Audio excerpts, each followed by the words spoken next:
and welcome to another episode of the Digital and Social Media Sports Podcast. I am your host, Neil Horowitz. You can find me on Twitter at NJH287. Hit me up on LinkedIn as well, where I post more content. Visit the website, dsmsports.net, for more episodes of content. And, of course, check out the podcast. Follow along on your preferred podcast platform. What an awesome show for you guys today. A guest I've wanted to have on for a while, someone who I have a great deal of respect for, is really, truly one of the GOATs in the SM sports, social media sports space. I'm going to be joined on the podcast today by Jeramie McPeek. After spending 24 years with the Suns, he is now kicking ass as founder and principal of Jeramie McPeek Communications. Has a lot of great work going on right now for him as well that we'll talk about a bit, and we'll have a great conversation, so stick around for that. But first, to open this episode, I want to talk a little briefly about the decision to shut down Twitter fleets. Now, of course, we all had our fun with it a little bit. I think when that news came out that it only lasted a very short period of time when fleets were a thing. Twitter's even more ephemeral stories, mimicking Instagram stories, etc. And I want to share a quote that their head of product had in an article in The Verge a few months ago that really stuck with me and came to mind as everyone was kind of having a little bit of schadenfreude and making fun of Twitter a little bit when the decision came down. And Kayvon, the head of product at Twitter, also known as, I believe, the founder of Periscope, said, quote, "If we're not seeing hashtag rest in peace Twitter trend a few times a year, we're not taking big enough swings." And just what a cool mindset to have for your head of product that, you want to take chances. You want to shoot for the stars. You want to be not afraid to fail, because if you're not failing, then you're not taking big enough swings, and that's exactly what his quote says, almost verbatim. And that can be inspirational to any of us, especially those of us that work in a creative outlet, a creative space where you have all these different ideas that are floating around and ways to engage fans, activate partners, market the team, market the sport, reach and foster more super fans. And it's a really cool mindset to have that. Yes, there are some bad ideas that can backfire too much. We've seen that happen over the years, but still, you need to be able to think outside the box. Don't just mimic what you do year after year. It's easy to get in a rut in the social media space, in the sports space. So don't be afraid. Have those brainstorm sessions. Take out some time to think about what if. Ask what if more often, and try to think beyond just the norm and take some big swings. And maybe you'll see rest in peace, fill in the blank here with your organization by taking a big swing. So that's this episode's kind of opening thought, but stick around because you're really going to enjoy this conversation with Jeramie McPeek of Jeramie McPeek Communications. Back from this episode's opening segment, and I am so psyched for today's guest, telling him I've been following his career and really been looking up to him in this space for a long time. My guest on the podcast today is Jeramie McPeek. He is the founder and principal of Jeramie McPeek Communications and just does a ton of great work in the space. And welcome to the podcast today, Jeramie. Thank you, Neil. I appreciate it. Happy to join you finally. We've been talking about it for, years, I think. But I'm glad we're not doing a video podcast because nobody sees me blushing with that generous intro you just gave me. Well, the funny thing is you look back on some of the old episodes of the podcast back when, I was first getting started, they're so outdated now. Some of the stuff is fairly evergreen, some of the guiding principles, but when you're talking about what's your strategy with Ello or Peach or whatever? I don't even remember Ello. What is Ello? I forget what that one was. I might be misremembering the exact name, but I have so many of those fleeting ones that just go. Oh yeah, I remember Telly and Tout. Oh yeah, and of course Meerkat and Foursquare and MySpace, and there've been a lot of them. Google Plus, yeah, there's been a lot over the years. Tout was the OG. That was the one that Shaq started using video on. Was that Tout or was that different? I don't know. It may have been Tout. I know WWE really pushed Tout back in the day, and they would have their wrestlers do touts to the fans. But I don't remember if Shaq was on it. It wouldn't surprise me because I think that really was one of the first video social platforms. So yeah, probably was Shaq, I would believe. Next up on our conversation of defunct social networks. No, just kidding. we could do a full couple hours just talking about all those. Yeah. For sure. Absolutely. But we're going to have a great discussion today. There's so many different areas that you can talk about. But first, we want to hear about you. Tell us about your career path, how you got started in this crazy space, your ride with the Suns, and how you got what you're doing now, and any tips for folks that want to work in sports and social. That was a lot of questions all at once. You may have to throw some of those back at me as I go through this. But yeah, so I started in professional sports in 1992. I was in college at the time and was a huge Phoenix Suns fan in high school. And so was really excited to get a part-time job working at the Suns team shop. They had a store at the local mall, Metro Center Mall in Phoenix, which is now closed. So it really tells you how old I am. But I started at the team shop selling Charles Barkley jerseys. That was the year they went to the NBA Finals against the Chicago Bulls. And so it just was an incredible season. It was actually the last time they went to the finals. Yeah. Of course, they're in the finals now, but that was the last time they went to the finals. And as a naive 20-year-old, thought, oh man, this team's going to be in the finals every year with Charles Barkley and Kevin Johnson and Dan Marley, and thought we were going to win all kinds of championships. And 24 years later with the Suns, I stepped down and started my own company, but never did win a championship in my 24 years, but had a lot of great times. Obviously working for the organization and working in the NBA. I started full-time with the Suns in 95 when I graduated from Arizona State and got a journalism degree, thought I wanted to be a sports writer and work for, SI someday. And when I started with the Suns full-time, they hired me to run their team magazine or work on their team magazine, Fast Break. And that's really how we communicated with fans at the time. A monthly magazine went to about 15,000 people, most of whom lived in Arizona, and that was our audience. And right around that same time, I happened to be in our PR director's office, and she got a fax come across her fax machine from the NBA, and it was a memo. And the memo said that the NBA was launching a portal on the information superhighway, and each team would be responsible for a page within this portal. And to keep it updated. And she read this fax while I was in her office, and she said, I don't know what this means. And she handed it to me and said, you do this. And Julie Fye, who's still with the team and just an amazing ambassador for the organization. She's been with them for now 30 years, I think. But she really started my career in digital because I didn't know what it was either. So she handed me this fax and I read it and I was like, I don't have any idea what this is talking about. But really, that's how I began my career in digital. So really a right place, right time, and just kind of grew up with it and fell in love with that form of storytelling. And so again, I was a writer, but loved to interview players and tell their stories. And now there was a new way to do it and do it in, close to real time. We'd write a story and we could put it up the same day rather than wait 2 weeks for it to be published in the magazine and be mailed to fans a week later. So really got to see that evolution of storytelling in professional sports and entertainment, and just fell in love with it from there. Yeah, I'm fascinated just to kind of track how things are different and how they are not different in some ways. I mean, you're still, it's all about storytelling still, and we were just talking about that a little bit offline as well. And I guess as it started to change, or maybe it got to be more of around volume and frequency, around being able to take tone, about being able to not necessarily go above the media, but be able to complement them or tell stories on your guys' own framework or own narrative. So as you got more of these opportunities to go direct to consumer, both beyond their address to a website, to social media eventually, what were the initial goals of like the Suns magazine, and how did that start to evolve? And how did that also evolve your content strategy and the types of stories that you want to tell?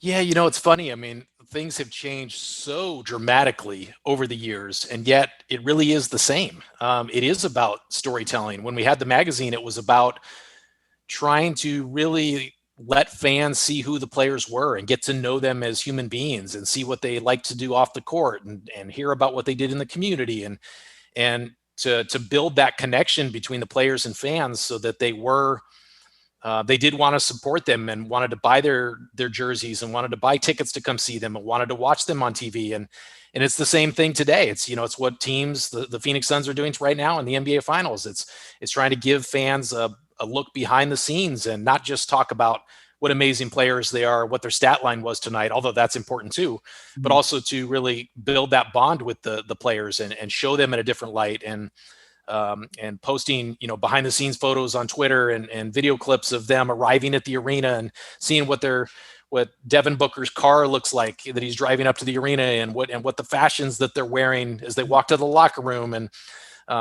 giving them the behind the scenes, exclusive post-game interviews. And so it's really the same thing, just doing it in a different way and in a more creative way. And of course, in a lot of different channels and a lot of different posts. So rather than a 2,000 word article that included all that information and that storytelling and those quotes, now it's, 45 tweets on a game night and Instagram posts and Instagram stories. And it's really the same thing, just in a different medium now. Yeah, and, so something you said there really stuck with me too. Just the overall narrative of what you're talking about is building that affinity, building that intimate connection, those emotional ties that ultimately get you to want to invest in those players, want to support that team, want to be part of your identity. And I think maybe early on there was no expectation to be able to say, well, what's the ROI of the Suns magazine? I mean, you can look at maybe because you have their addresses and their names, you might know how many tickets they're buying. Even without a sophisticated tracking methodology, I guess. But as you started building out a higher volume of content, more needs, more resources, more budget, what was that trade-off like? Did it start to say, okay, hey, we can only build so much brand affinity, or we are reaching more fans, therefore we're going to continue to invest in this? You were there when we still talk about lack of budget these days for social networks, and you had to worry about growing a staff and mining a website, mining the magazine, eventually growing all the social. So talk about how you were able to justify that growth, how that growth was framed for the Suns. It went maybe different for other organizations, how it comes up with communications, marketing, etc. So like, what were those conversations like early on, and what can we take from it today? Yeah, it's interesting. Early on, I was really, really fortunate that we had a team president at the time, Rick Welts, who just retired from the Golden State Warriors. And he really wanted to invest in digital, or interactive services, as we called it back then. And he really wanted us to be, he was proud that we were the first to do different things. And he wanted us to be looked at as, innovators, and a club in the NBA that kind of led the way in the space. So he really gave us a lot of resources, a lot of confidence, really empowered us to do some creative and unique things during those early days of digital and websites and live streaming video and all that kind of stuff. So in a lot of ways, we were looked at not just as kind of leaders in the space, but I think a lot of other teams were almost kind of jealous of our situation, and not because we were some, incredibly creative, geniuses in digital, but we had, the largest staff in the NBA in the digital area. We had all the equipment we could possibly want. We were allowed to travel with the team, which when teams didn't used to do that. Yeah. We also, at the same time, the team got really hot. They signed Steve Nash, and they had Amari Stoudemire and Sean Marion. And so the team became an incredible team on the court that all the fans fell in love with. And we had a head coach in Mike D'Antoni that was just the nicest, down-to-earth guy ever. And he opened the doors to us and let us do whatever we wanted. And we could come into the locker room and shoot his pregame and postgame speeches. Wow. And he would let us shoot video on the team plane, and we would do it. We had a weekly talk show we called Nothing But Net, and we shot episodes on the plane, going from seat to seat, interviewing Steve Nash and Shaq and Grant Hill and these different players on the plane as we're flying from one city to another. And so we had just incredible access, incredible support, a large staff, and so that was our focus back in those days. Our focus wasn't about revenue, and we had to kind of learn that as we went. And our sponsorship department, led by Lynn Agnello, who was our senior vice president of marketing communications at the time, she came to us at one point and said, "Hey, what can we do to incorporate this sponsor in some of the things you do, rather than just having a banner ad on the website? What else could we do?" And so Lexus became the title partner of our Nothing But Net talk show. And we built out an entire section of the Phoenix Mercury's website for the Arizona Department of Health Services, called it's a girl thing. And it was all about, telling young female fans of the Phoenix Mercury about, avoiding the dangers of smoking and really trying to live a healthy lifestyle. And so we started to work closely with her team to think of creative ways to bring the sponsors into this amazing content we were producing. And it just kind of evolved from there. And then eventually, really social media became big. And then it was like, how do we incorporate sponsors into social media and do it in a way that's, hopefully a natural integration and isn't just tweeting out a logo or tweeting out a sales message from a sponsor. So it was an evolution for sure. And it didn't come super natural to me, early on. As a content person and a storyteller, I didn't want to incorporate sponsor logos into what we were doing. And so, it really took time to evolve my own thinking on how to do that and why it was important for the organization. And so over time it became, we got to also promote ticket sales, and we got to promote the broadcasts, and we got to promote the community relations efforts and the public relations efforts and what the Phoenix Suns charities were doing, and also incorporate sponsors. So it became a big juggling act. But it was something I also thrived on and enjoyed those challenges of how do we incorporate the sponsor in a creative way that gives them value, but also is still valuable content for the fans.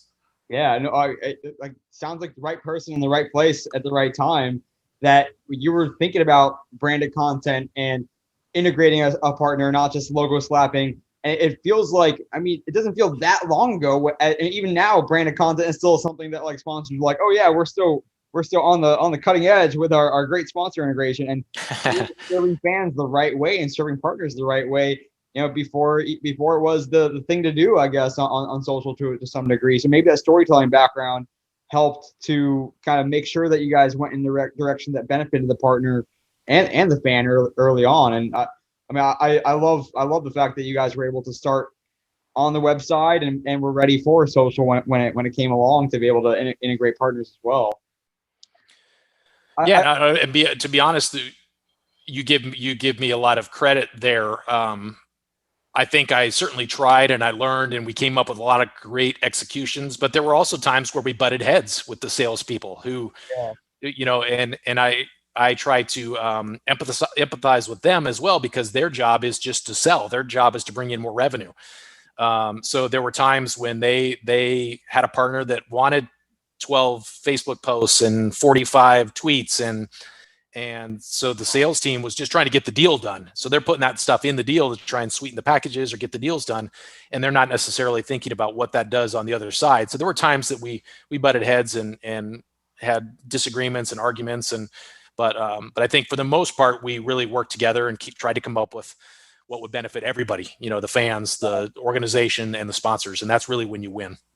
And I guess as you guys started to grow over the years, and I'm looking at a couple angles here. One is how the traditional media started to fit in along the way, and whether you guys saw yourselves as complementary, as supplementary, as a different reason to exist, a different coming from a different place, and how that affected the amount of resources you need to get into. Hey, we can get highlights from the broadcast, but we need to make sure we're getting additional highlights. We need to have another in-game video person for our own team. Or so I guess, how did that traditional media fit in and supplementing or complementing or competing with your content, and how that maybe change or evolve along the way?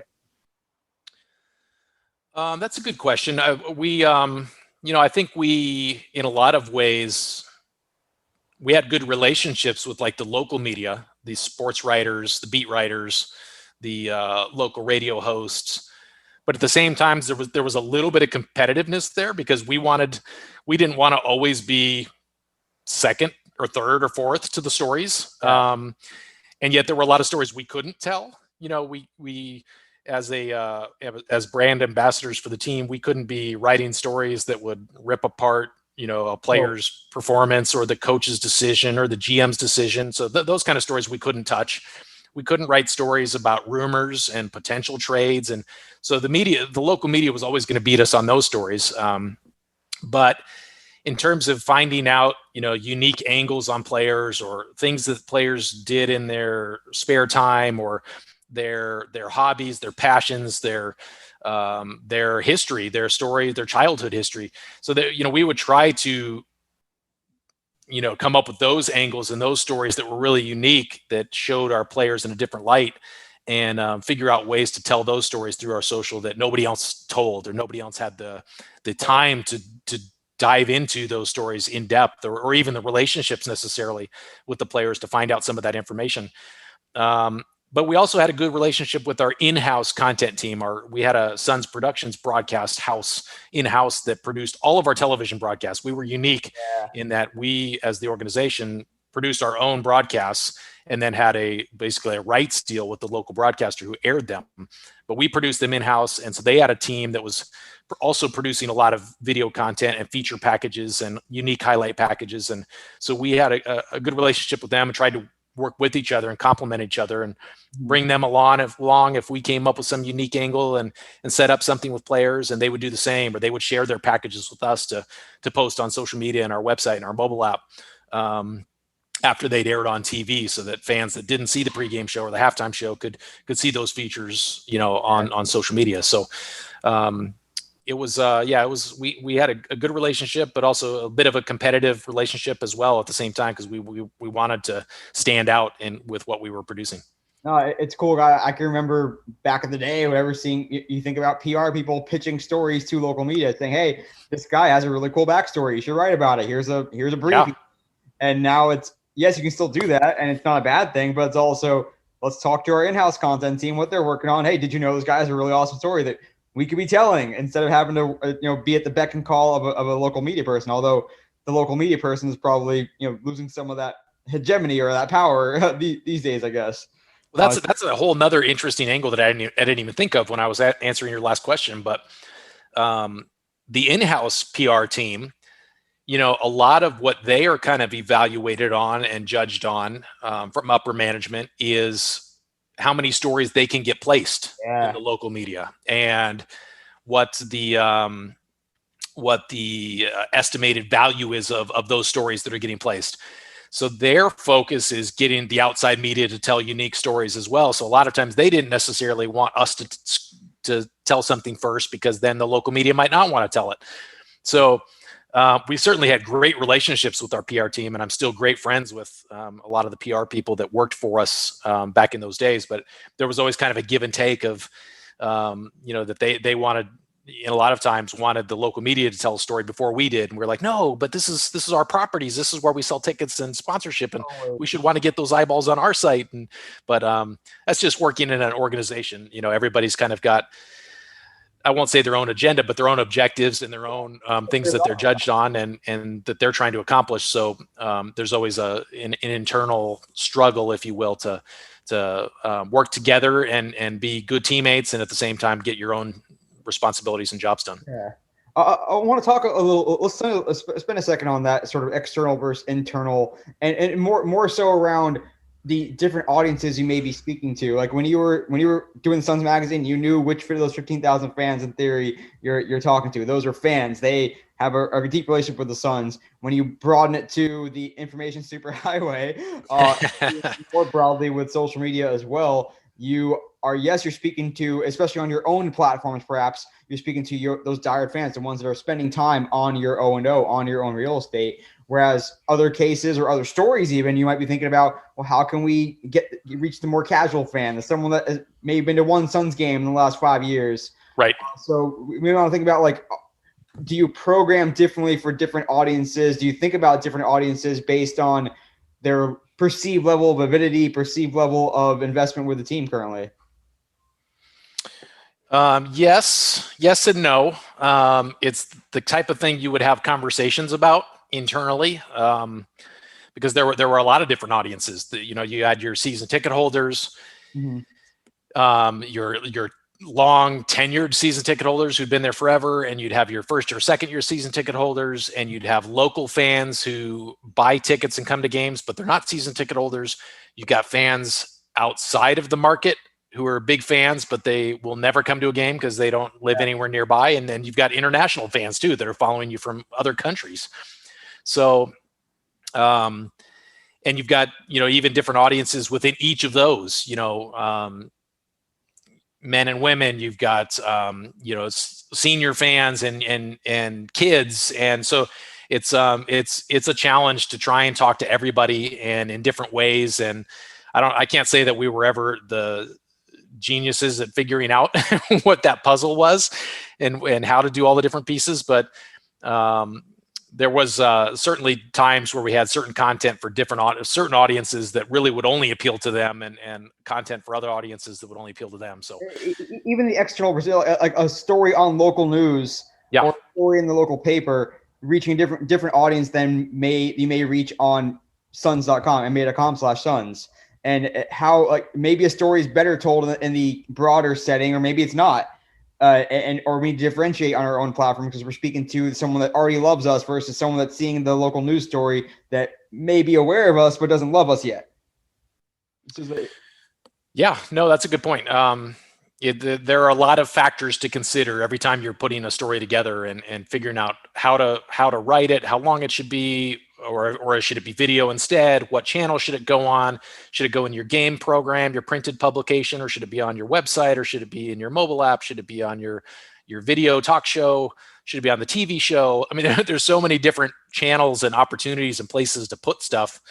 Yeah. It's a constant juggling act, and the conversations never end. You're always talking about where's the best place for this type of content, even between channels, even today, even between Twitter, Facebook, Instagram, and TikTok, and Reels and IGTV and Stories, and what's the best platform for this particular type of content. And I think those conversations are going on every day in every organization, and will be for until the end of time, probably. And there's plenty of intersections too. I do want to hit a couple more topics. So, a few minutes left here with Jeramie McPeek, founder and principal of Jeramie McPeek Communications. But I guess even you look at the foundational piece of content, you may have a long form podcast interview with the head coach, and that may be something that only a handful of diehard fans listen to the whole thing. But there might be a sound clip that is just so awesome that everyone in sport, as a sports fan, would love it. So now it becomes a reel, becomes something you share on Twitter and a quote graphic, and it becomes a story that Bleacher picks up. So you can be serving all those audiences concurrently in different ways based on the platform and what may, I guess, catch their fancy a little bit. Yeah, absolutely. No question. And a lot of these channels have multiple ways to share content. Like Instagram, I just mentioned, they've got three or four different channels built within Instagram now.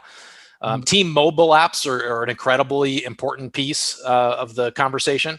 And one of my clients today is Ginscam, the mobile app developer of 200 different sports teams, leagues, and arenas around the world, and including the Suns mobile app and a lot of the NFL and NBA mobile apps and La Liga.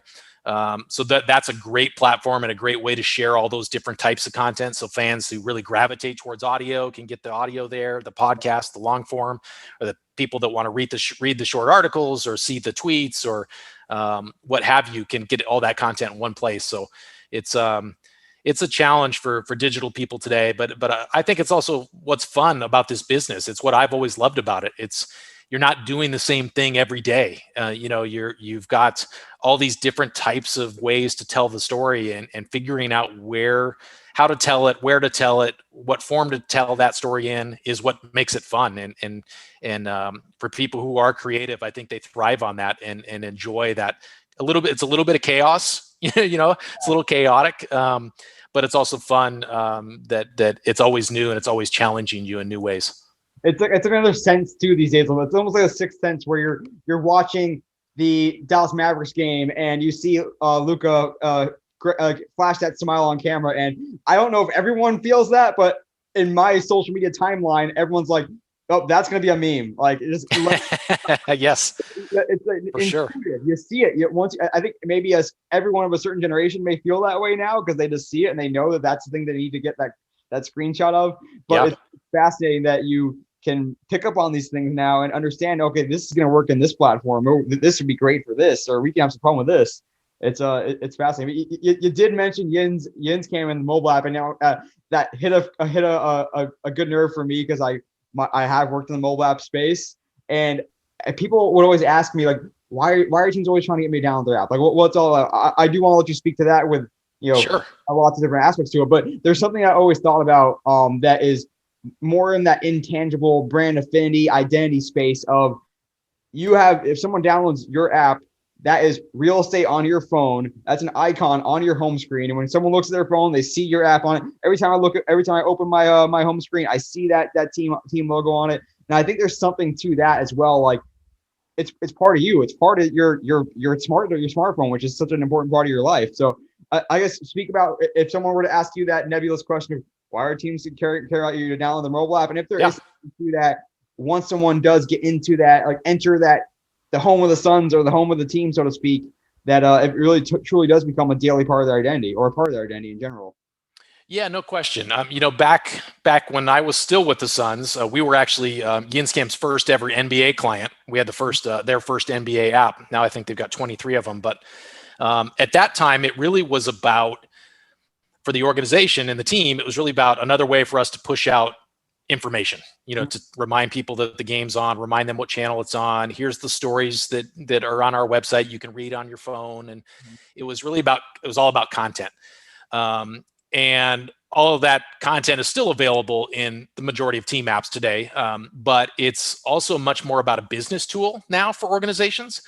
So, they're selling and activating sponsorships through mobile apps now. There's mobile ticketing. So fans have to have the mobile app to pull up the ticket and get it scanned at the door, and they can forward their tickets to their friends. And there's season ticket holder member portals. So if you're a season ticket holder and you log into the app, you can get a discount card at the concession stand or at the merchandise stand. And you can see how many loyalty points you've accrued from attending games. You can find your season ticket member rep right there and contact them and say, hey, there's a problem with my seat, or there's a obnoxious fan sitting next to me. Yeah. All that can go through the mobile app. Then there's those unique fan engagement experiences like augmented reality. Like the San Antonio Spurs just launched an AR portal that you can basically scan your living room floor or your backyard or your driveway with their app, and it brings up this virtual Hall of Fame museum for Tim Duncan. Wow. And you can walk physically in your house, and it looks like you're walking through the museum, and you can go and tap on a trophy, and it'll pull up highlights from that NBA Finals series that he won, the Finals MVP. But it's also got sponsor inclusion throughout the virtual museum that they've sold. You can buy a Tim Duncan jersey. So there's all this cool, unique fan experience as well that makes it fun as a fan. But then there's so many other elements of mobile apps now. There's mobile auctions, so you can bid on your team's, game worn jersey or game worn shoes. There's the live podcast and the live post game show. If you can't watch those on TV, you could watch them in the mobile app. So there's all this additional content as a fan that you can get through the team's app that you might be able to get pieces here and there. You might be able to get a piece of the snippet from the post-game conference on Twitter, and you might be able to get a live stream on Facebook of, the training camp media day or whatever. But to have one source where everything is at once, everything you used to get from the website, but also your utilities, your tickets, your post-game show. Some of them have their live stream of their games or the audio, the radio feed. So there's so much content in a mobile app now that's the reason I think fans should download their favorite team's app. It's not just to get the PR stories and the box score, but it's all this other wealth of content that they can get to really dive in and learn more about their team and really, whet their appetite for what they want to know about their favorite club. Yeah, it's definitely a cool thing. When you think about a fan may if they are on Twitter, they might stumble across something in their timeline, or they might click on your Twitter handle and see what they missed, or you can go to the app and you're truly going there to see everything and anything that you could do because you want to spend time with the team. You want to spend time with whatever they have at up their offering. Yeah. And it's all the potential utilities as well. And you want to order a burger and a beer from your seat and have it brought to you. And you just do that through the app. You don't have to get up and go stand in a line. There's all kinds of stuff. There's literally hundreds of features that Yinscam offers and other app vendors as well, but that really make the apps unique, I think, for fans today. I do want to spend. We're gonna run through some quick topics here. Jeramie, you and I can go forever. I love this stuff. Hey, let's keep going. I'll talk all day if you want, or I'll come back for a second episode.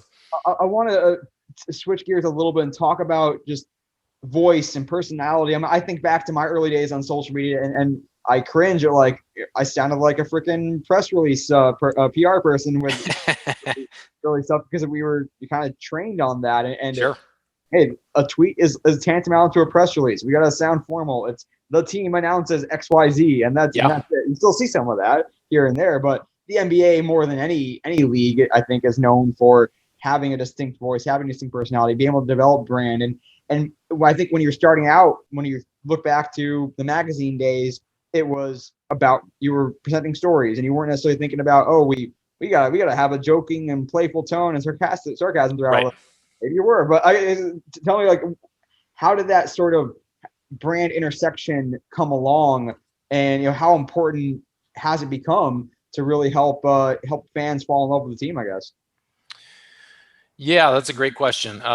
It's definitely important today. I think if you can, and finding your voice is tricky. And everybody's voice is a little different. And sometimes you might have 2 or 3 people who are running a Twitter account in an organization, and trying to find a voice that they all can tie into and use and be consistent with can be a little bit of a challenge. But I think if you can come up with a voice that feels authentic and feels like a fan, the voice of a fan, but also be professional at the same time, which is tough. You can, some fans are going to be using a lot of profanity when they're watching a game, and or using slang words that 99% of the fans may not understand, or whatever. So you got to kind of find a voice that's fun and playful, and but genuine and real, and isn't just always upbeat and positive, because fans aren't always upbeat and positive. If your team loses by 40,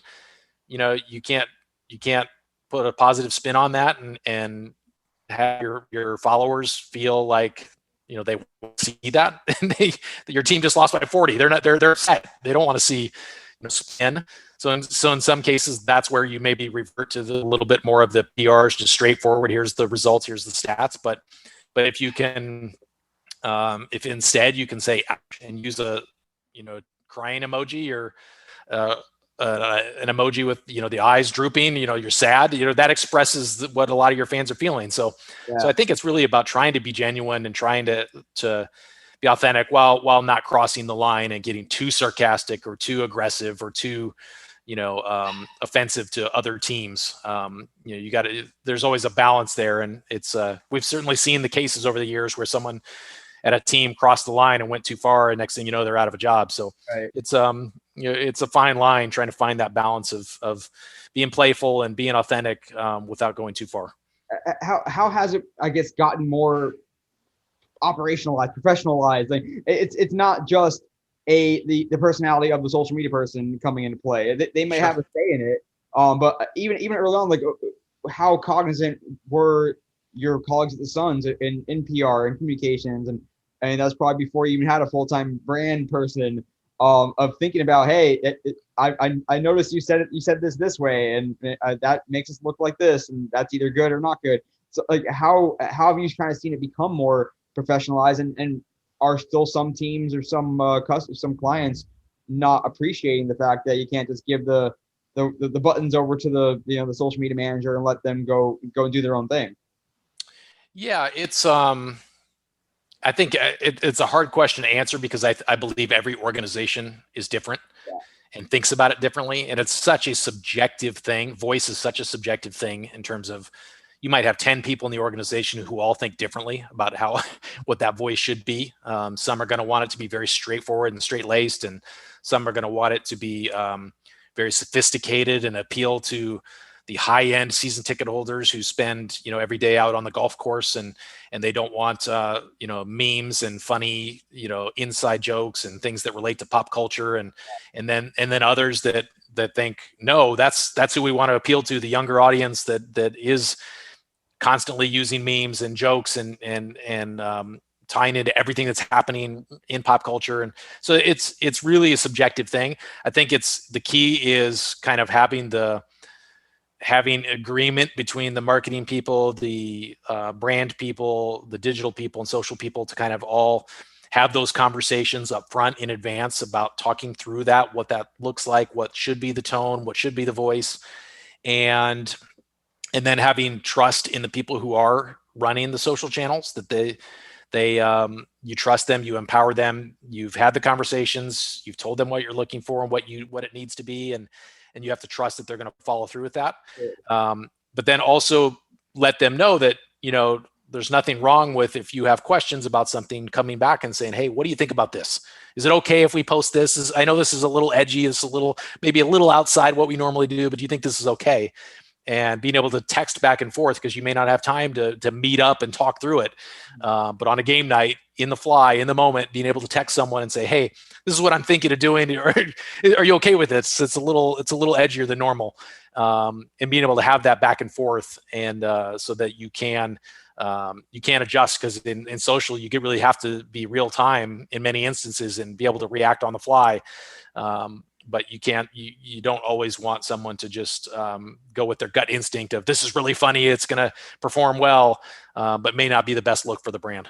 Yeah, I mean, there's a time for some folks when I can remember getting stuff approved for Twitter, and then it got to be, that was in the off season. Then the first season came along and the game started, and it's like, no, you're going a mile a minute. Like, I'm not going to be texting you tweets before every little update on Twitter. And absolutely, your point is well taken too. I remember way back on the podcast to show how long I've been doing this podcast. I remember having Peter Stringer on back when he was with the String, and my guy. He talked a lot about wanting to uphold the brand the Celtics had spent generations cultivating, and they didn't want to be the same whatever snarky meme-ish type voice that was starting to prevail across the league at that time. So definitely it does need to be consistent and ladder up to the brand and what the team what they want to be about on those platforms. Yeah, and an organization like that has that history and that heritage, there's nothing wrong with them being different than what is becoming more common on social. Like every organization is different, and each one has to decide for itself what makes sense, and you can also react and evolve over time too, and see how your fan base is reacting to things, and change a little bit here and there if you need to. Yeah. Well, one more area I want to touch on real quick before we get to this terrible stat. I'm looking at my notes. I'm like, oh, we have this. We talked about. I do want to touch a little bit on. I even brought this up a little bit earlier.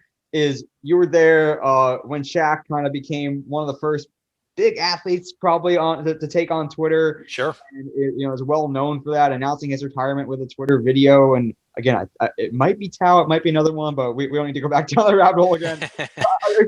Talk about what you've seen, as now we look at the NBA as this shining beacon in a good way of players get it. They understand the platform that they have, both for good and for powerfulness and for worse at times as well. But how did players start to gravitate towards social, and was Shaq really on his own island at that time, and how did other players start to react when it became something that, hey, you can talk directly with the fans, you don't have to call up the local columnist and give them a quote?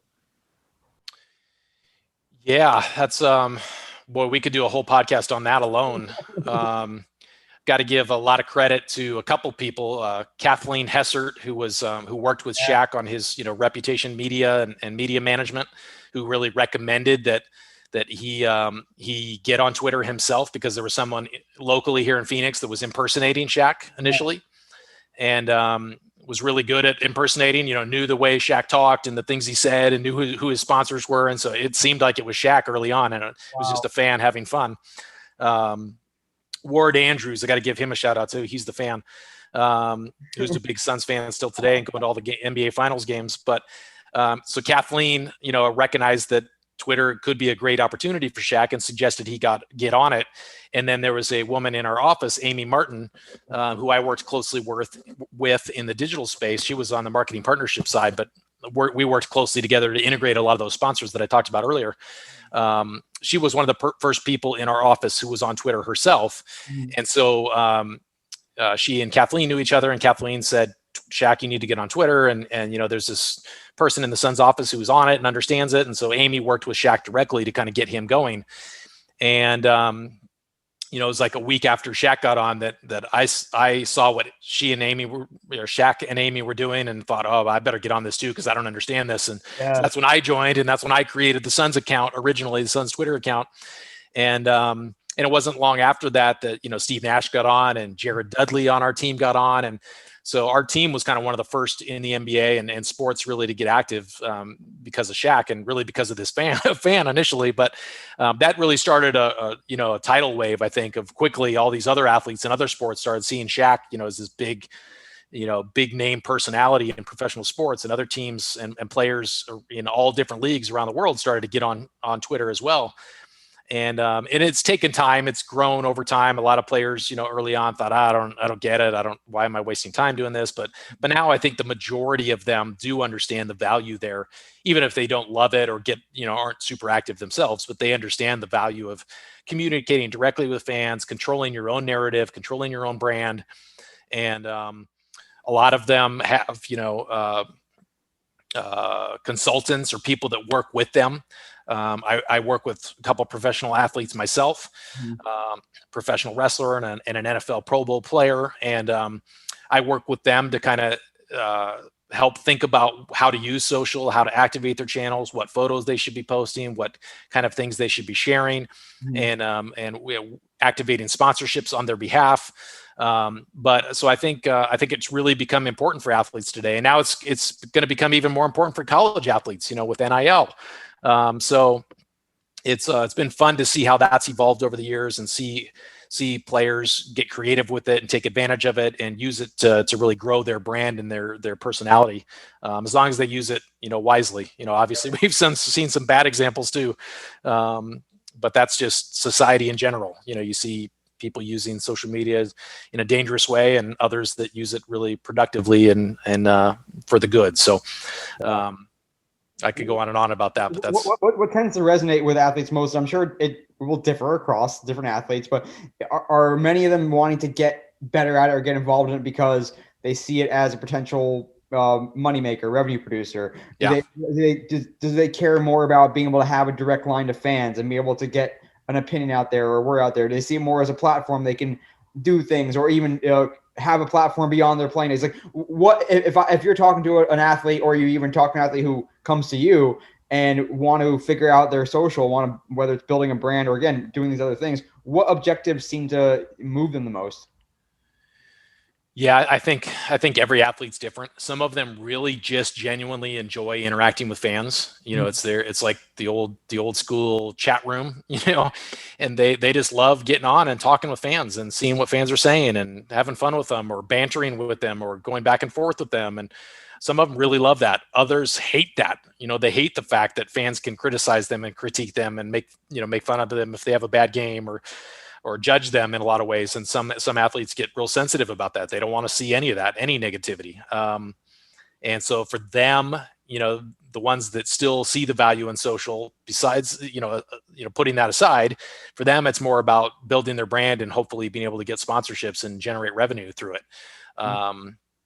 Others, I think it's more about brand, less about revenue, but they want to portray who they are and who they are as people, and people to see them in unique ways and off the court or off the field. And I almost look at Devin Booker like that of the Suns as a player that really is cognizant of his brand and I think is really strategic and selective in what he posts and how he posts and what he says and what the image looks like and what the video looks like and what the caption is. And he probably has somebody that, I don't know this for sure, but he probably has somebody that works with him and helps him kind of think through that. But I think brand is important to him, and I'm sure that's because he grew up as a huge fan of Kobe Bryant, and and Kobe was all about his brand, and so I think so Devin is real cognizant of that, I think, and I think it's probably revenue is probably a piece of it. Sponsorships and that kind of thing are a piece of it, but for him, I think it's more about kind of who he is as a person and wanting to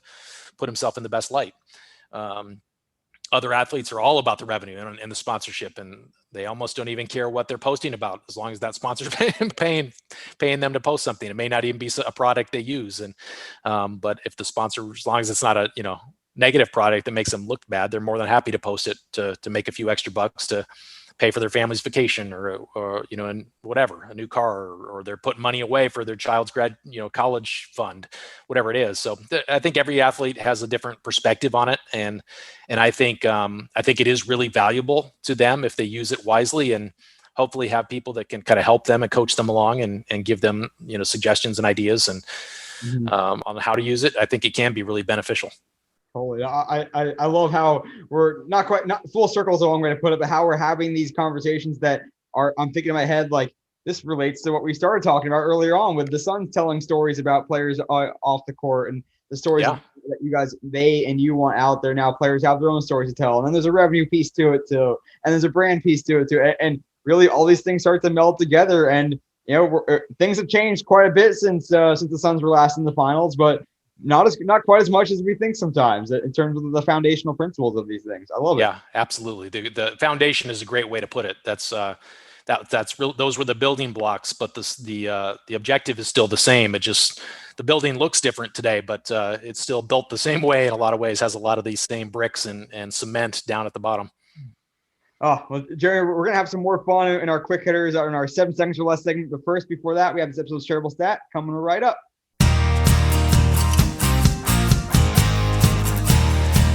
Just a fantastic conversation with Jeramie McPeek, founder and principal of Jeramie McPeek Communications. Really could pick his brain all day, just full of intellect and insight in the space, really gets you thinking, really reflective on what he's experienced as well, and just continues to do a great job right now with all of his clients. We're going to have some more fun coming up with Jeramie in our 7 seconds or less segment, so stick around for that because it's a lot of fun, I can guarantee it, and also a lot more good information shared from Jeramie and inspirational things as well. But first, before we get to that segment, we have this episode's shareable stat. This episode's shareable stat looks at a recent stat from the UEFA Euro, the European Championship for soccer, which ended up with Italy beating England in penalty kicks in an exciting game. But I want to point out the shareable stat, which is an account that sprang out of seemingly nowhere related to the Euro, ended up with nearly 20,000 followers, 18,750 followers to be exact at the time of this recording, was at Tiny Football Car on their Twitter account. They also had an Instagram account as well. And essentially, if you don't know the backstory, I guess, before each Euro match, a tiny football car, a tiny car, not too tiny, not like a Hot Wheels tiny, but tiny enough where a toddler would fit on it approximately, or maybe a small kid, and it would carry out the football, to carry out the soccer for the kickoff to start the game. And it was a great sponsor activation with Volkswagen. You could see the Volkswagen branding all over the tiny football car, and people started talking about it. It really took on a life of its own. So the agency, whoever was running the things for Volkswagen and UEFA, decided to start a Twitter account at Tiny Football Car, exactly how it sounds, and just tweeted things about from the car's perspective, a little bit of personality.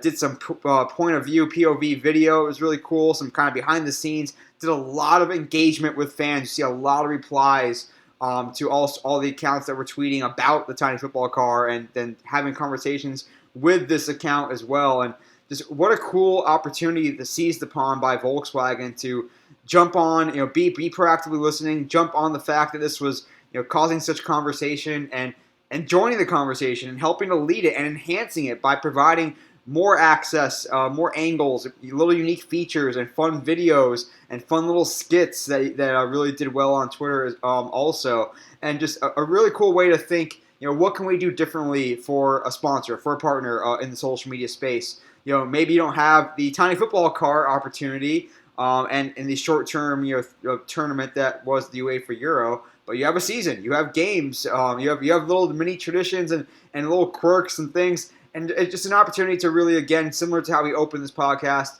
talking about the head of product at Twitter and wanting to take chances. You can also think outside the box as well when it comes to sponsor activation and social, and what can you do to really activate and imbibe that personality of the brand and have some fun with fans while also sending a relevant message. Every time someone saw a Tiny Football Car, they saw Volkswagen, and now they associate Volkswagen car and being a partner of UEFA and being a partner to football and or soccer, because they have the Tiny Football Car. They're the car for football. So just a really cool thing. Again, the shareable stat, nearly 20,000, 18,750 followers on Twitter for the at Tiny Football Car account around the UEFA Euro Championship. So that's just a shareable stat, but stick around because you're going to learn a lot and come away with some inspiration and ideas in the 7 seconds or less segment with Jeramie McPeek. Right back from this episode's Shareable Stat, and I am joined again by Jeramie McPeek. He is the founder and principal of Jeramie McPeek Communications. Jeramie just had an amazing conversation with you, man. Are you now ready to run a little 7 seconds or less? I love it. 7 seconds or less, inspired by my Steve Nash, Mike D'Antoni led Phoenix Suns. Heck yeah. Let's see if we can run offense as well as Nash can. No promises. Number one, and we just talked a little bit about guiding principles and foundational pieces. So if you were to say, what is your favorite social media mantra or guiding principle? What's something that really sticks with you close to heart? Oh boy. See, you've already thrown a curveball at me. That's a tough one. I think, we talked a lot about storytelling. I think just thinking through the story and how to word things and say things, what it should look like, and just being smart about what you do. Put thought into everything you do. Yeah, I like that. I mean, we sometimes spend a long time like storyboarding and whatnot, but you don't necessarily need to go and do a dry erase board, but you can still kind of tell that story in your head, storyboard in your head a little bit, and make sure it's not just something that's incohesive or incoherent or random. And I like that. And reread your copy 2 or 3 times before you hit send. Get the Grammarly plugin. That's a lifesaver. Definitely some easy tools and tips there. Number 2. This is going to be maybe the toughest question on the whole podcast. The Suns player that you will remember the most for their personality or their presence behind the scenes. And you can name more than one if you need to. Like that Suns player that you look back like, damn, that guy was a lot of fun to hang out with or shoot. Wow. I was there 24 years. That's a tough question too. Dan Marley's my all-time favorite Sun. He was not the most athletic, the most talented, but nobody worked harder. And he was also just a really good dude, great personality, really funny, just a great human being. And so I always love when I get a chance to run into him again. So he'd be one for sure. Jared Dudley had a ton of personality. Yeah. Sean Marion was a real character. And I enjoyed, bantering with him all the time. I still have a shirt in my closet that in the middle of a giant media huddle during the playoffs one year, he just stopped in the middle of the huddle and said, "That is the ugliest shirt I've ever seen." And I didn't think it was an ugly shirt at all. I still got it. I still wear it once in a while, but that was Sean Marion. That was the Matrix. Oh, that's fantastic. Now, I will say Dan Marley on NBA Jam, Super Nintendo. Yes. Pretty good. Thunder Dan, yeah. Catch fire with those threes, absolutely. Hell yeah. Number 3, another tough one. I didn't mean to make these this hard, but they are pretty hard. Number 3, the most memorable game from your 24 years with the Suns. Wow. My favorite game ever was Game 3 of the 1993 Finals. Because again, I was a super, super fan. That was my first year working there, but I was a super fan. And they lost their first 2 games at home in the finals to the Bulls, and it just seemed so dire, like that was it. They were done. And they went to Chicago, and Charles Barkley joked that they're going to have to board up the windows, or they can take the boards off the windows because there weren't going to be any riots tonight. And the Suns went out and won that game in triple overtime. And I think Kevin Johnson played 62 minutes. Barkley had a huge game. Marley had a huge game. And it was just such an incredible, thrilling game to see them fight back like that and not give up. And they weren't going to go down 3-0 to the Bulls and Jordan and Pippen.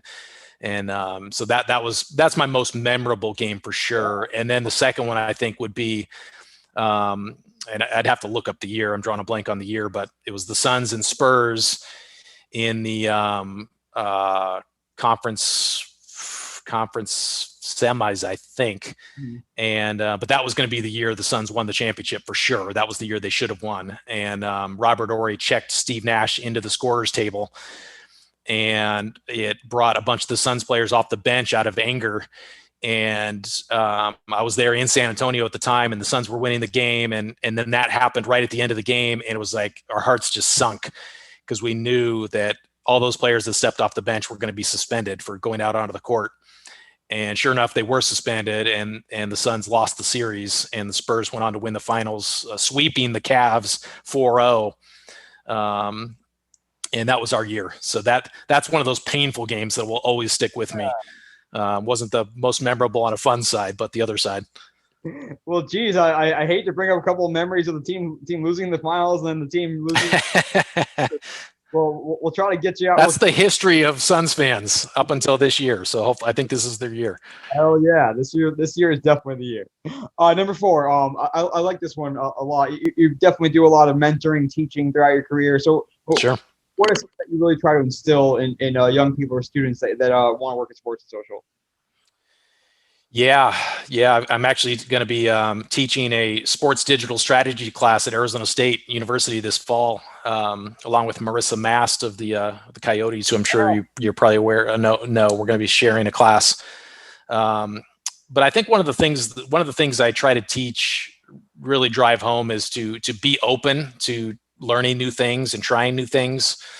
And because especially in the social media space, things change so fast. A lot of times it can be easy to dismiss something new like TikTok or like Reels or Instagram TV or whatever it is. These things are constantly popping up and you're like, I don't have time for that. That's not going to catch on. I'm going to focus on what I know and what I'm good at.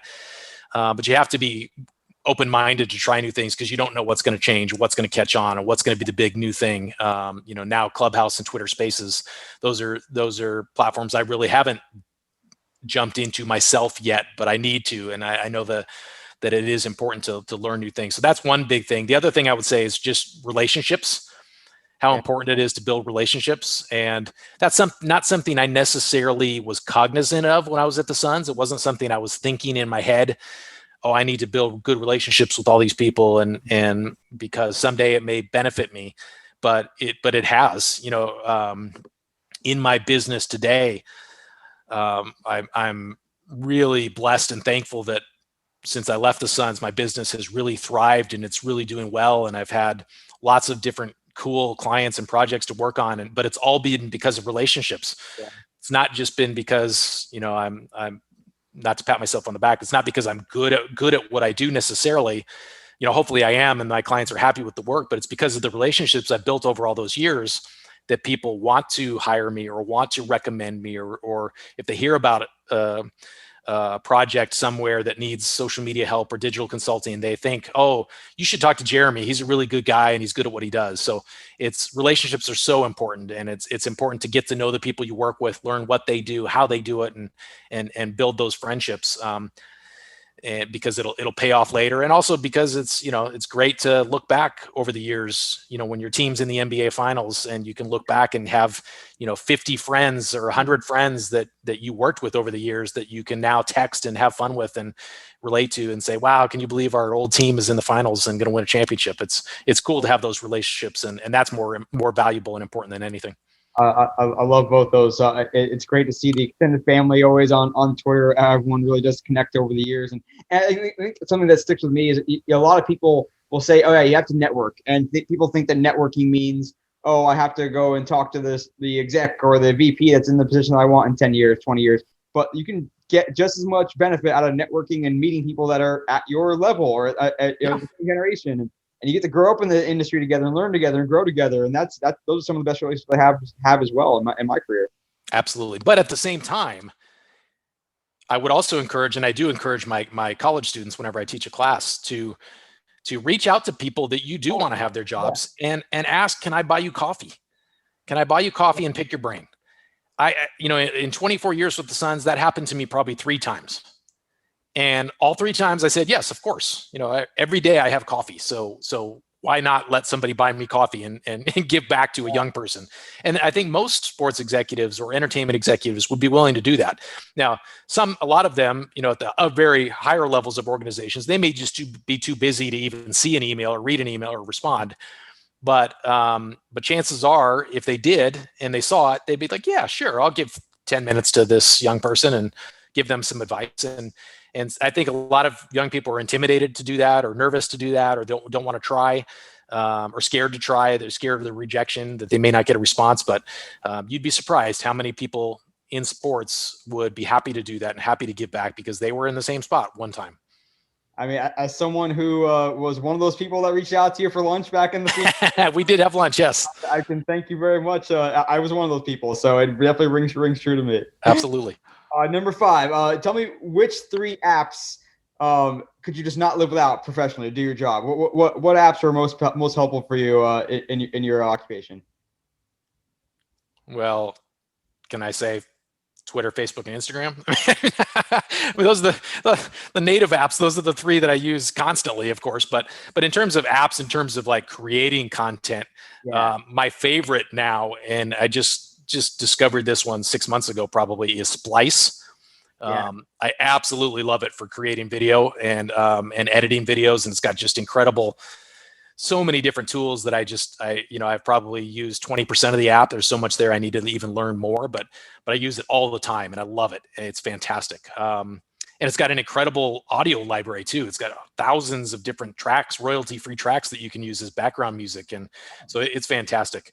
IMG Play, Image Play. I use that a lot as well, especially for creating creating GIFs and stop motion type video files. Those are the 2 I probably use most. I like it. Those are extremely helpful tools. I mean, there's a ton of others that I use from time to time, but Canva is another one I use a lot. I've got the professional version of Canva and I use that a lot. It's amazing, like the video library. I just created a video for the Arizona Super Bowl host committee last month. When the NFL announced the actual date of the next Arizona Super Bowl in 2023. So I jumped onto Canva and I thought, I wonder if there's any chance there's, video clips of Arizona that I could pull together some kind of video. And there was tons. I found video clips of, the Arizona desert, of Sedona, the Red Rocks in Sedona, of Scottsdale, of Tempe, the lake in Tempe.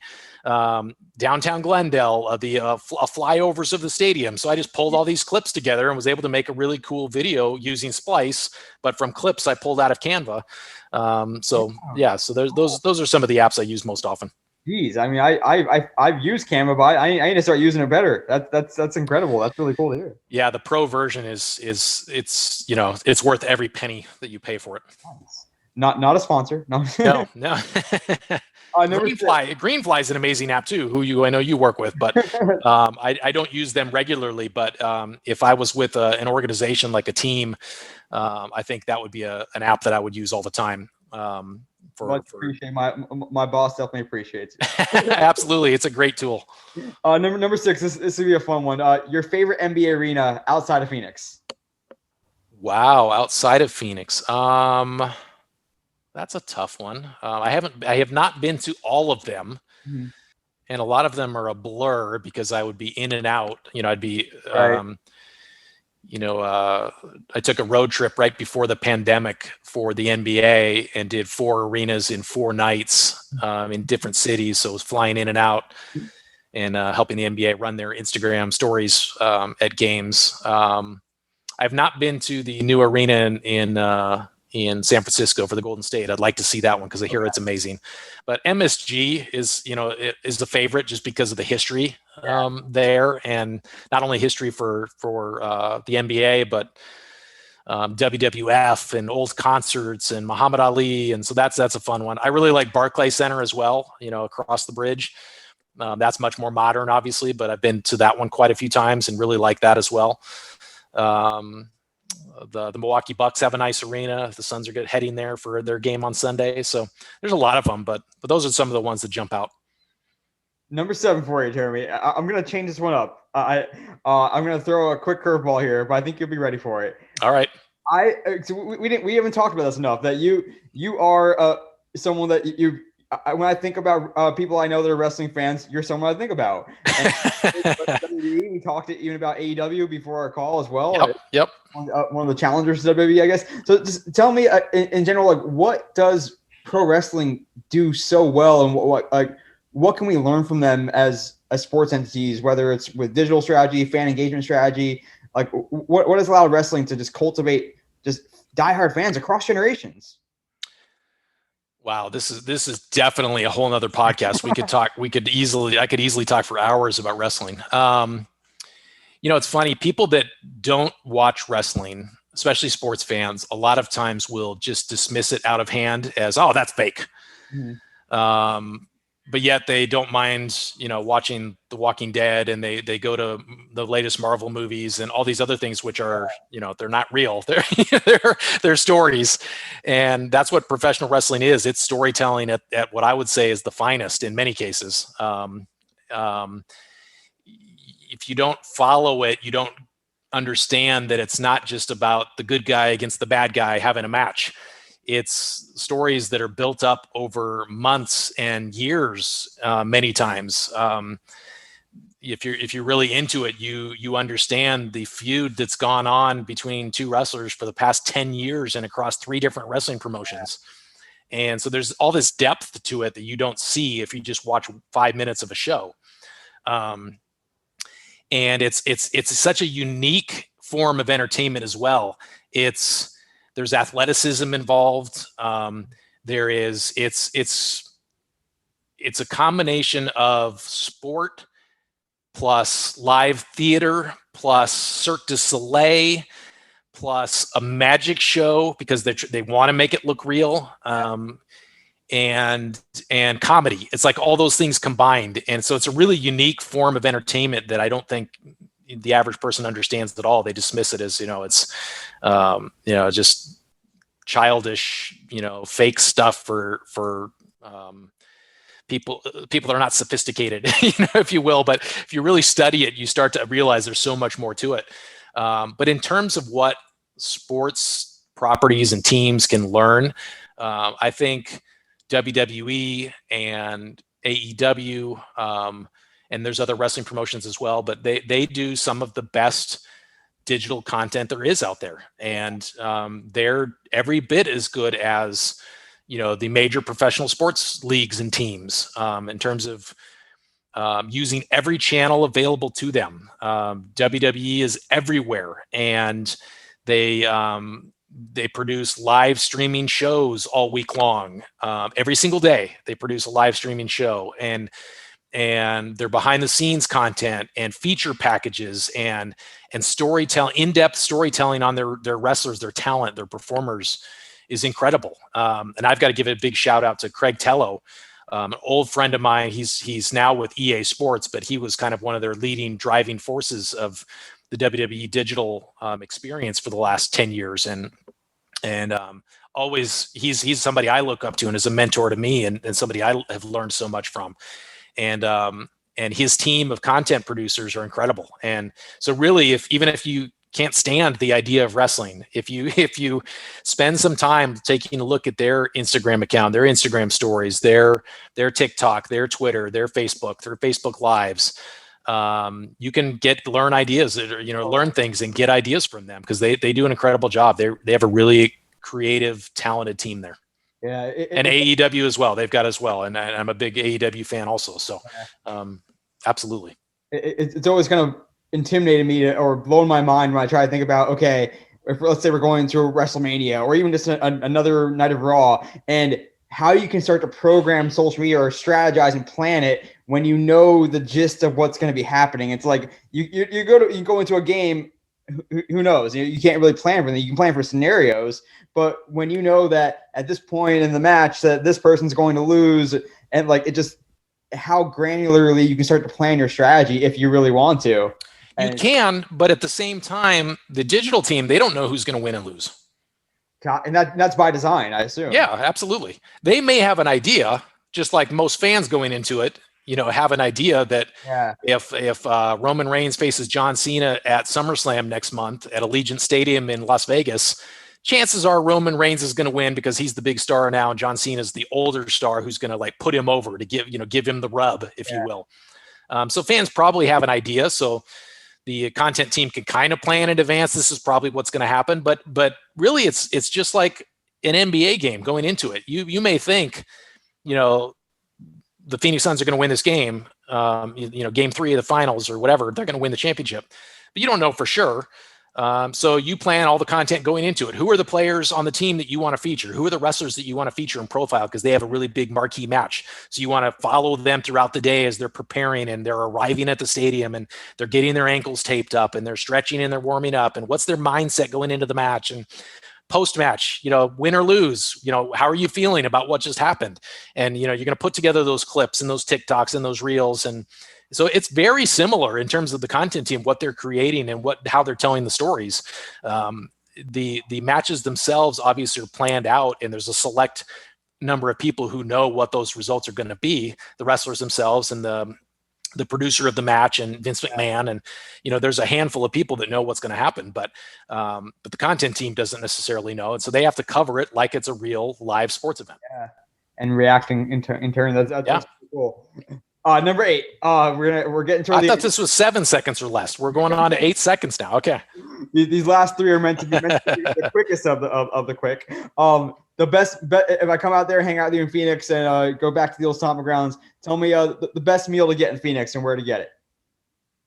Oh man, I'm not a big foodie, to be honest, but I'll give a shout out to Tarbell's, which is an amazing restaurant in Central Phoenix. I worked with Mark Tarbell, who's a celebrity chef, winner of the Iron Chef years ago.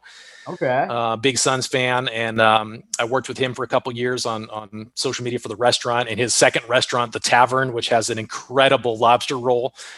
So I'll give a shout out to those two. Those are great locations and great restaurants, really unique, and it's one of a kind. It's the only place you can find it. It's not like they have a chain around the country or anywhere else. So I'll give a shout out to Mark Tarbell and his restaurants, but also have to mention Dan Marley's Grill in downtown Phoenix, a great grill right near the arena. So if you're coming to a Suns game, that's a must stop at as well.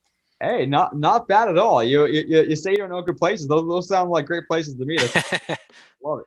Number 9, another tough one here. I didn't mean to make this one that tough.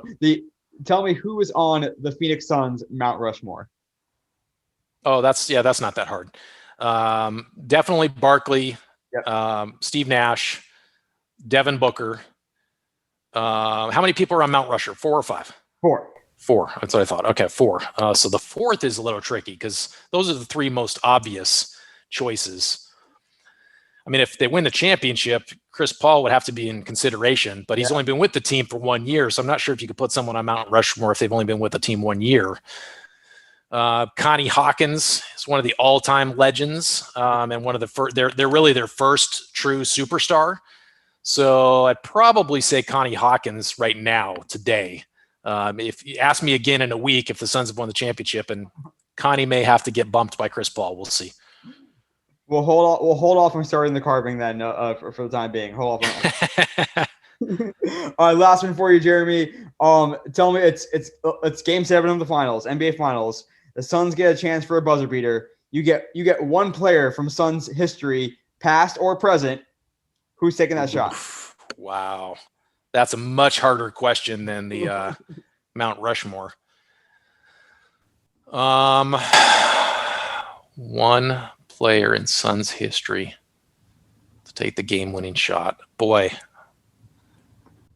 I don't think there's a right answer there because there's probably a handful that would be equally reliable and clutch. Like right now, I think it'd be hard for Coach Williams to choose between Devin Booker and Chris Paul. I think either of them would be a great option, which makes them much more dangerous in a moment like that because you don't know who's going to take it. Steve Nash would be money. Dan Marley would be money. Raja Bell would be money. Paul Westphal, the late great Paul Westphal. So there's a lot of options. I don't even know who I would say on that one. We'll draw up a good ATO. I'll go with Booker just because he's the hot star right now. I love Devin Booker. I was there when we drafted him as a rookie. Right. I knew when I realized that he hadn't even been born yet when I started working for the Suns in '92 that it was time to go. It was time for me to move on and do something different. So, but I'm a big Book fan, so I'll go with Devin Booker. Oh, that's great. I don't think it'll take Game 7 this year, but knock on wood as well, of course. Suns in 4. All right, Jeremy, had a great time in 7 seconds or less segment. Now your chance to take over the podcast for a moment and tell us your social media all-star to follow. Just tell us who they are, what platform or platforms they're on, and why they're worth following. Oh my goodness, there's so many. Wow, that's the hardest question you've asked me today. Because my Suns are in the finals, I'm going to say Allison with the Suns, Tana with the Suns, and Cody with the Suns. They're their social team, so I got to give them equal credit. I'll give you 3 answers. I know that's cheating. You wanted just one, but I'll give you all 3 of those because they deserve a lot of recognition right now, and they're doing a great job, and they all produce great content. So I'll give the 3 of them the nod. Hey, well deserved. They do. The Suns do a great job on digital and social these days, and we'll make sure to link up their handles in our show notes. And Jeremy, how about yourself? Where can we find you on digital and social media? Yeah, it's just my first name, which is spelled funky, but it's Jeramie, and that's my handle on Twitter, Facebook, and Instagram. So I'm on all 3 of those, or you can look me up on LinkedIn. I'm on TikTok, although I'm not the best TikToker. I'm there. And so, yeah, that's it. I appreciate the time, Neil. Appreciate the shout out, and loved it, and loved being on the show. Happy to do it again sometime, and we can go a lot more in depth if you want. Heck yeah, very grateful for you spending your time today. And again, it's a privilege to be able to pick your brain. And we definitely will need to do a round 2 because we barely touch the surface here. Happy to do it anytime. Just let me know. Cannot thank Jeramie enough for spending so much time with us on the podcast today. Again, we could do another episode after that, because he just gets it. He knows all the different areas of this greater digital and social space. He's grown up with it. He has a great intuition for it. And you can see it now with the different clients that he gets to work with, from professional athletes to major brands to the Super Bowl host committee with Arizona. He's really become an institution throughout the sports and entertainment space when it comes to social and digital, and really appreciate him lending his knowledge, lending his brain and experience to us today on the podcast. But that'll do it for this episode of the Digital and Social Media Sports Podcast. Thank you again for listening. As always, I'm the host, Neil Horowitz. You can find me on LinkedIn, where I post more content, as well as on Twitter at NJH287. Visit the website dsmsports.net for more content and episodes. And of course, check out the podcast, follow along on whatever podcast platform is your favorite. Until next time, this is Neil Horowitz signing off for the Digital and Social Media Sports Podcast.